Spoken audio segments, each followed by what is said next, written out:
ভারতীয় আগ্রাসনের সিগন্যাল পেয়ে ইন্টারিম সরকার ডক্টর জাকির নায়েকের এই সফরকে স্থগিত করে দিয়েছে। বলেন নাউজুবিল্লাহ।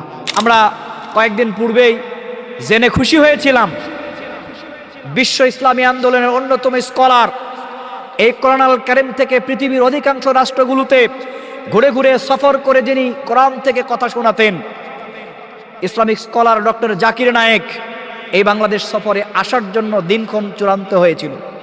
28 নভেম্বর বাংলাদেশে আসার কথা ছিল।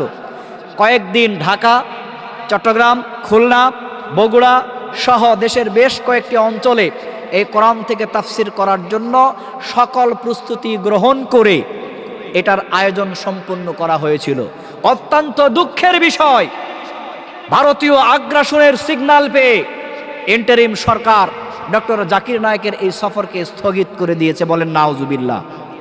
ডক্টর জাকির নায়েকের কথা আমাদের জন্য প্রয়োজন ছিল না?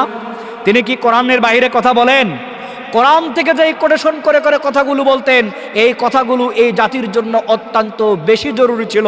কিন্তু দুঃখজনক কথা, কপাল পোড়া মুসলমান আমরা, এদেশের সরকার ভারতীয় আধিপত্যবাদীদের সিগনালে তারা ওখান থেকে নির্দেশনা দিয়েছে ডক্টর জাকির নায়েক যদি বাংলাদেশে প্রবেশ করে তাকে গ্রেফতার করে আমাদের হাতে তুলে দিবেন। এতটুকু সিগন্যাল পেয়ে ভারতের ভয়ে, ভারতের রয়ের চাপে, ভারতীয় আধিপত্যবাদকে প্রাধান্য দিয়ে বর্তমান অন্তর্বর্তীকালীন সরকার ডক্টর জাকির নায়েকের এই বাংলাদেশ সফরটা স্থগিত করে দিয়েছে। আমরা এর তীব্র নিন্দা এবং প্রতিবাদ জানাই। আমরা আরও বলতে চাই, এমন একটি সময় আমরা অতিক্রম করছি।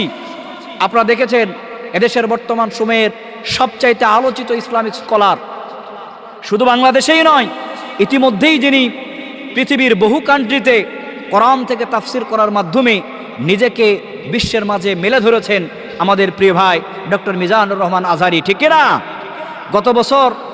গত বেশ কয়েক বছর স্বৈরাচারের আমলে দেশের মধ্যে অবস্থান করতে পারেন নাই, মালয়েশিয়ায় অবস্থান করেছিলেন। 24-এর গণ অভ্যুত্থানের পরে, ছাত্র জনতার এই আন্দোলনের পরে দেশে যখন ফিরে এসেছেন, দেশের প্রত্যেকটি বিভাগীয় বড় শহরগুলিতে একটি করে তাফসিরুল কোরআন মাহফিল করার মাধ্যমে এদেশের মুসলমানদের কলিজায় একটা পানির শীতলতা অনুভব করে দিয়েছিলেন। ঠিক না?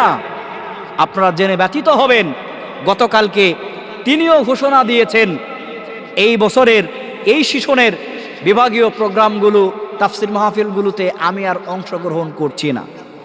আমরা অত্যন্ত দুঃখ ভারাক্রান্ত হৃদয় নিয়ে বলতে চাই, ডক্টর মিজানুর রহমান আজহারি ভাই, আপনি আপনার এই সিদ্ধান্তকে পুনর্বিবেচনা করবেন।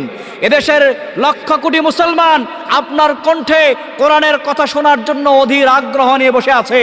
আল্লামা দেলাওয়ার হোসেন সাঈদীর শূন্যতা অনুভব করেছি আমরা, কিন্তু আপনাদের মতো স্কলারদের আলোচনা শুনে আমরা সেই শূন্যতাকে ভুলে যেতে চেয়েছিলাম।